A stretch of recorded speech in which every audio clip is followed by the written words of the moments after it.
Mitochondria are visible under microscope only after staining. म्हणजे आपण मायटोकॉन्ड्रियाला मायक्रोस्कोपच्या खाली बघू शकतो, फक्त आपल्याला पहिले त्याला स्टेनिंग करावं लागेल, म्हणजे त्याला पहिले कलर द्यावा लागेल. ठीक आहे, ते झालं.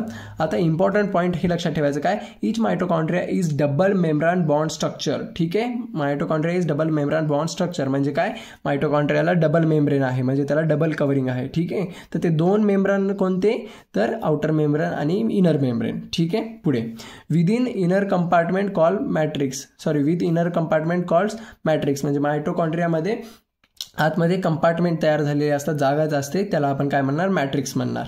ठीक आहे, तर मग तेच आता NCERTमध्ये डायग्राम आहे, इम्पॉर्टंट आहे, सगळे डायग्रामची नाव पाठ पाहिजे. ठीक आहे, ते मायटोकॉन्ड्रियाची सर्वात बाहेरची कव्हरिंग म्हणजे कोणती वाली, आउटर मेम्ब्रेन येणार, मग त्याच्या मधात कोणती येणार, इनर मेम्ब्रेन. आता जो हा ग्रीन कलरचा पार्ट दिसत आहे गॅप, याला म्हणतो आपण मॅट्रिक्स. ठीक आहे, आणि काय आहे, इनर मेम्ब्रेन काय करतो, असं मधात असे फोल्ड्स तयार करतो. ठीक आहे, तर या फोल्ड्सला नाव काय आहेत, क्रिस्टा. ठीक आहे, तर मग इनर मेम्ब्रेन काय फॉर्म करतो, क्रिस्टा फॉर्म करतो. ओके, इम्पॉर्टंट आहे, तेच आता आपल्याला पुढे बघायचं आहे. तर बघ, आउटर मेम्ब्रेनचं काय आहे, outer membrane forms continuous limiting boundary. ठीक आहे, म्हणजे सरळ हे बाउंड्री तयार करतं आउटर मेम्ब्रेन, आणि इनर मेम्ब्रेन फॉर्म क्रिस्टा. आपण आता पाहिलं होते, ते फोल्ड्स तयार करतं, ते कोण फॉर्म करतं, इनर मेम्ब्रेन. ठीक आहे, आता इथं कन्फ्यूज नाही व्हायचं, मायटोकॉन्ड्रियामध्ये जे फोल्ड्स तयार होतात त्याला आपण म्हणतो क्रिस्टे, आणि जे गॉल्गी ॲपरेटमध्ये असतात ते फोल्ड्स, ठीक आहे, तर त्याला काय म्हणणार आपण, सिस्टर्नी. ठीक आहे, हे झालं सिस्टर्नी आणि हे झाले क्रिस्टी. ओके, पुढे साईट ऑफ एरोबिक रेस्पायरेशन. मायटोकॉन्ड्रियामध्ये कोणतं रेस्पायरेशन होतं, तर एरोबिक रेस्पायरेशन होतं, पाठ करून टाकायचं. मायटोकॉन्ड्रियामध्ये कोणतं रेस्पायरेशन होतं, एरोबिक रेस्पायरेशन. पुढे they produce cellular energy in the form of ATP, hence called power house of the cell. म्हणजे मायटोकॉन्ड्रिया काय करत असतं, सेल्युलर एनर्जी बनवतं, म्हणजे एनर्जी बनवतं. कोणत्या फॉर्ममध्ये, ATP फॉर्ममध्ये एनर्जी बनवतो मायटोकॉन्ड्रिया, त्यामुळे आपण त्याला काय म्हणतो, power house of the cell. ठीक आहे, तर मग क्वेश्चनमध्ये विचारतात which cell is the power house of the cell, तर मग आन्सर येणार मायटोकॉन्ड्रिया. ठीक आहे, त्यामुळे मी तर लिहूनच टाकलं साईडला, power house of the cell is mitochondria, पाठ करून टाक. पुढे आता नेक्स्ट पॉईंट आहे, इम्पॉर्टंट आहे, matrix has single circular DNA, single circular DNA, a few RNA molecules, ribosome 70S and the component required for the synthesis of the protein. म्हणजे मायटोकॉन्ड्रियामध्ये matrix असतो, तर त्या मॅट्रिक्समध्ये काय काय प्रेझेंट असतं, single circular DNA, RNA molecules, ribosome 70S आणि काही कंपोनंट्स असतात जे की प्रोटीन सिंथेसिस करतात. हे चार गोष्टी पाठ करून लक्षात ठेवायच्या. Okay, next yes. आता ही यस आपण जे युनिट बघतो 70S 80S, हे जे आपण रायबोझोम्सच्या पुढे बघत असतो यस. ठीक आहे, तर तो वाला हा यस आहे, ते काय आहे, तर स्वेडबर्ग युनिट आहे ते. ठीक आहे, एक स्वेडबर्ग नावाचा सायंटिस्ट होता, त्याने युनिट बनवले, स्वेडबर्ग युनिट म्हणतात. त्याचं काय आहे काम, स्टँड्स फॉर सेडिमेंटेशन कोइफिशियंट. म्हणजे ते काय, सेडिमेंटेशन कोइफिशियंट देतं, एवढंच पाठ करायचं. यस म्हणजे काय, सेडिमेंटेशन कोइफिशियंट, आणि याचं काम काय, डेन्सिटी आणि साईज देतं. ठीक आहे, जस्ट एक समजून लक्षात राहू दे. पुढे डायग्राम आपण NCERTमध्ये बघितली, डायग्राम लक्षात ठेवायची. आणि ही सेकंड डायग्राम आहे क्लोरोप्लास्टची, जी आता खाली बघायचं. पुढे प्लास्टिड्स काय असतात बघू आपण. Plastids are the found in all plant cell and in euglenoids. ठीक आहे, म्हणजे प्लास्टिड फक्त प्लांट सेलमध्ये सापडतात आणि युग्लिनॉइडमध्ये सापडतात. ॲनिमल सेलमध्ये प्लास्टिड अब्सेंट असतात. ठीक आहे, पुढे काय दिले की त्यांनी based on the pigments plastid 3 ठिकाणी डिवाइड केलं जातं. तर ते 3 टाईप कोणते आहेत प्लास्टिडचे, क्लोरोप्लास्ट, क्रोमोप्लास्ट आणि ल्युकोप्लास्ट, हे 3 आहेत. ठीक आहे, पाठ करून टाक. पुढे chloroplast contain chlorophyll and carotenoid pigments. क्लोरोप्लास्टमध्ये कोणते कोणते पिगमेंट असतात, 2 पिगमेंट असतात, क्लोरोफिल आणि कॅरोटिनॉइड पिगमेंट. पुढे ल्युकोप्लास्ट आर कलरलेस प्लास्टिड. ल्युकोप्लास्ट कसे असतात, कलरलेस असतात. ठीक आहे, तर हे दोन्ही पॉईंट इम्पॉर्टंट आहे, पाठ करायचं. आता सर्वात इम्पॉर्टंट पॉईंट दरवेळेस मॅच द फॉलोइंगमध्ये विचारतात, हे काय, अमायलोप्लास्ट स्टोअर कार्बोहायड्रेट. म्हणजे काय, ते क्वेश्चनमध्ये मॅच द फॉलोइंगला विचारतात, तर कार्बोहायड्रेट कुठं स्टोअर होतो, तर आन्सर येणार अमायलोप्लास्ट. ठीक आहे, हे पाठ करायचं असंच, अमायलोप्लास्ट स्टोअर कार्बोहायड्रेट, त्याचं एक्झाम्पल काय आहे, पोटॅटो. पुढे इलिओप्लास्ट स्टोअर्स ऑइल्स अँड फॅट्स. ठीक आहे, म्हणजे ऑइल अँड फॅट कुठं स्टोअर होणार, इलिओप्लास्टमध्ये. आणि त्याच्यानंतर लास्टवाला कोणतं आहे, एल्युरोप्लास्ट स्टोअर्स प्रोटीन. म्हणजे प्रोटीन कुठं स्टोअर होणार, एल्युरोप्लास्टमध्ये. ठीक आहे, हे 3 पाठ करून टाका एकदम परफेक्टली.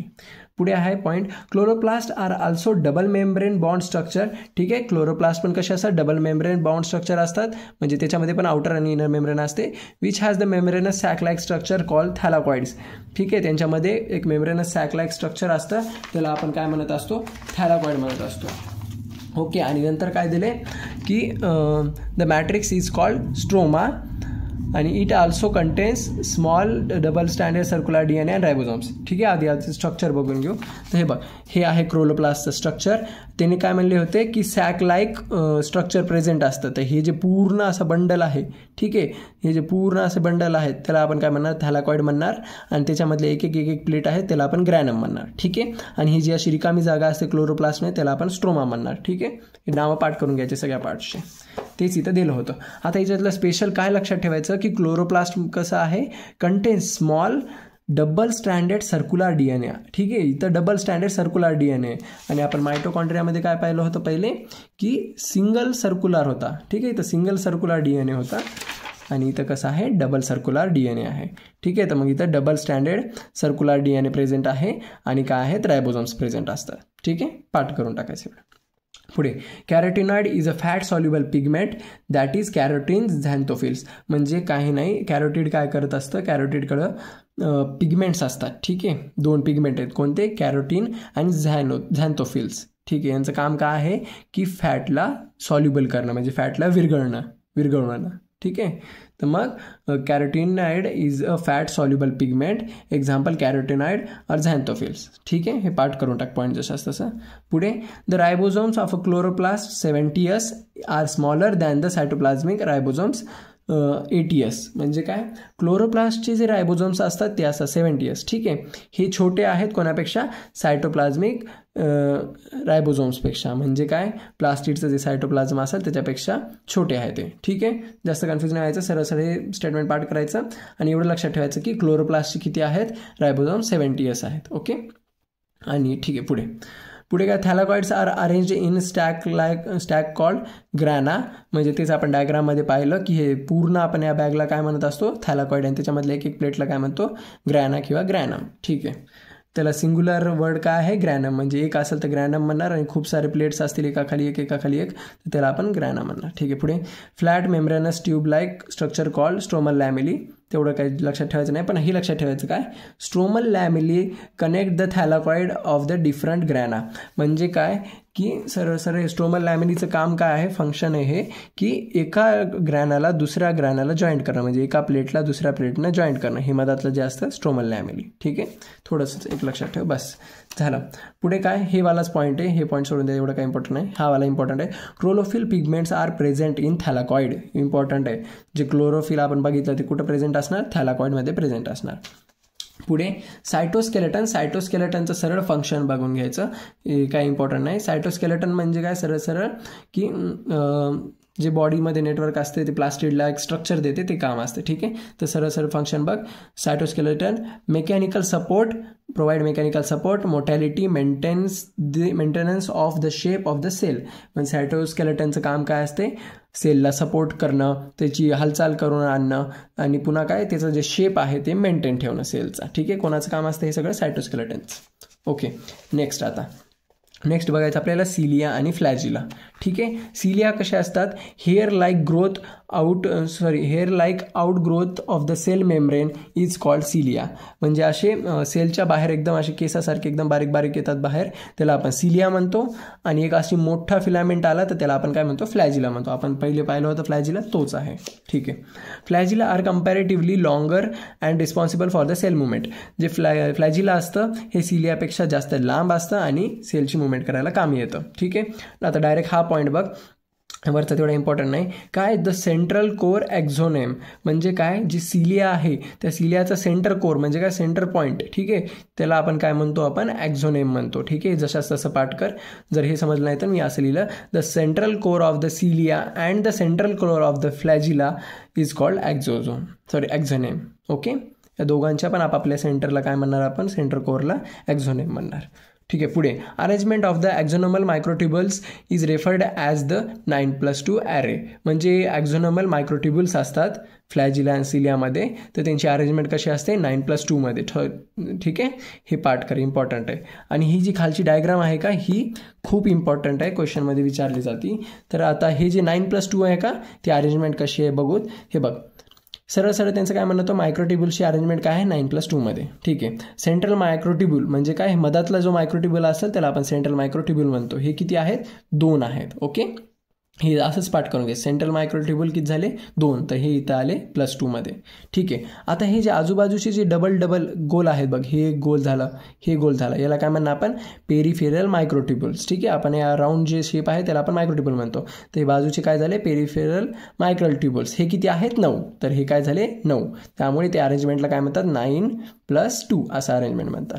ठीक आहे. आणि इम्पॉर्टंट काय लक्षात ठेवायचं, पेरिफेरल मायक्रोट्युब्यूल कसे असतात डबलेट असतात. म्हणजे ॲट ए टाईम हा एक गोल असतो आणि हा एक गोल असा अटॅचमध्ये असतं, त्यामुळे त्याला डबलेट म्हणतात. एवढं लक्षात ठेवा. ओके. पुढे काय दिलं आहे next point, both cilium and flagellum arises from the centriole like structure called basal body. जशास तसं डेफिनेशन पाठ करून टाक. ठीक आहे.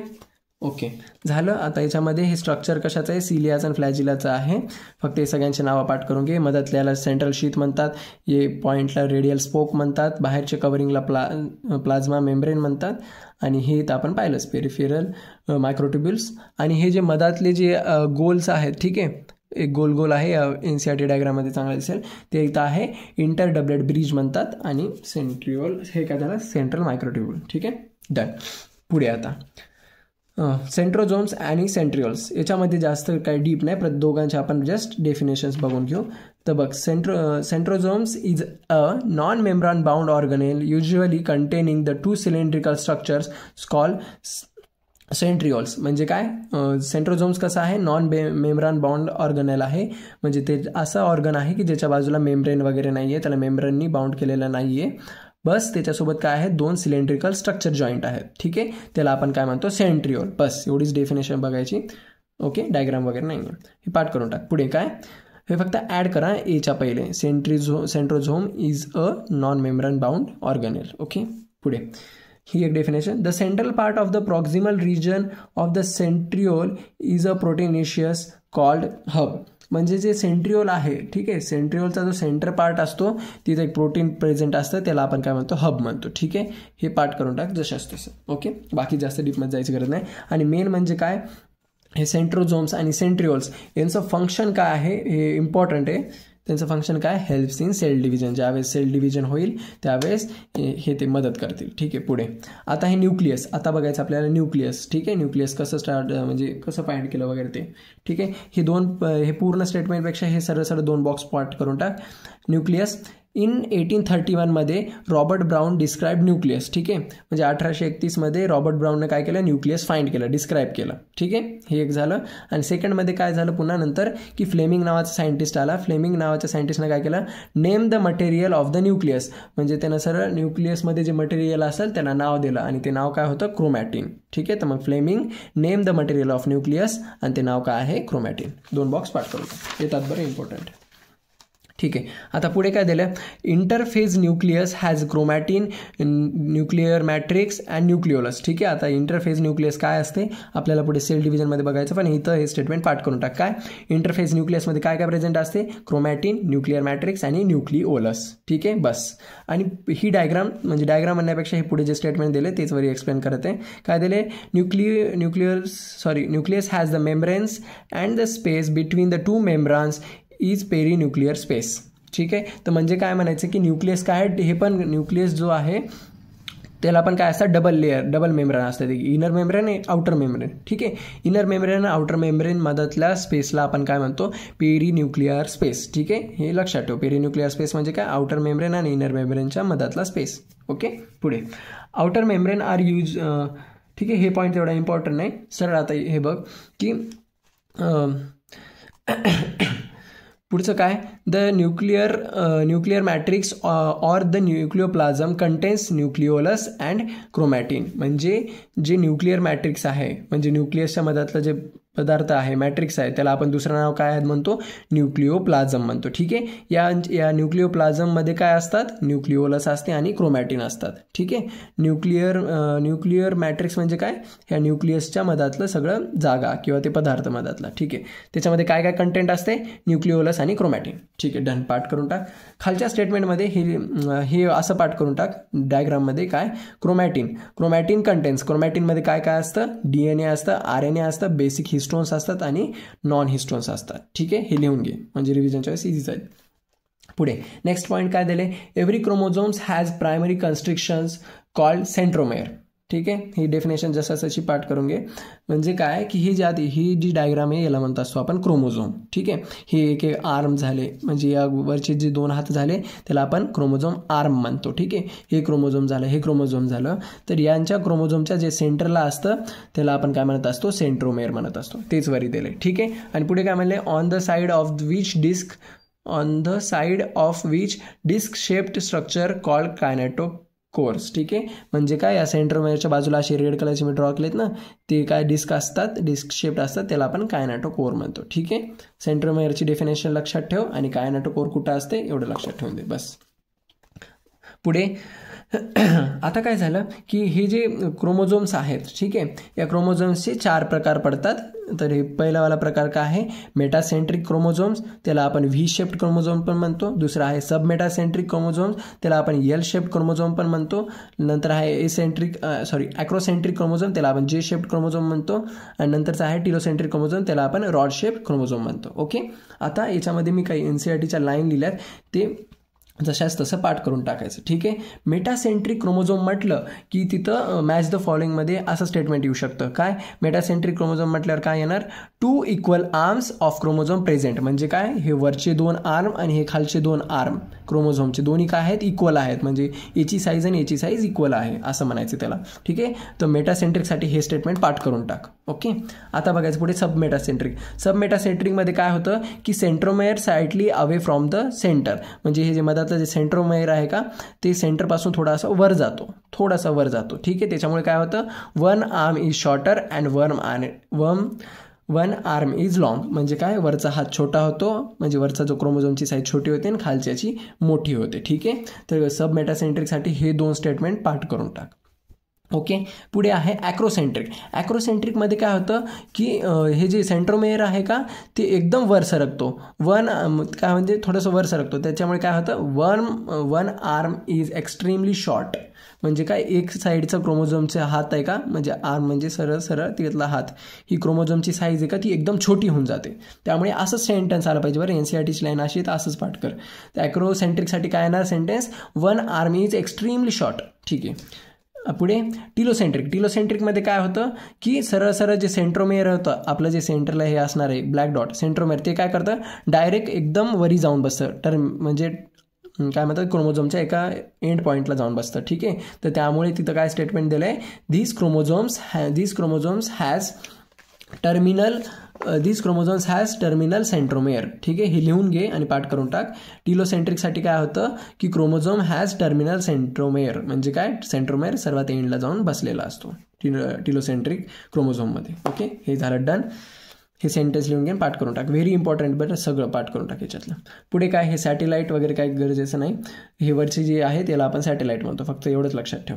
पुढे काय दिलं आहे, न्यूक्लिओलस काय असतो, हे बघ, हे न्यूक्लियस आहे, न्यूक्लियसच्या मधात असं एकदम सेंटरला एक पार्ट असतो, त्याला आपण न्यूक्लिओलस म्हणतो.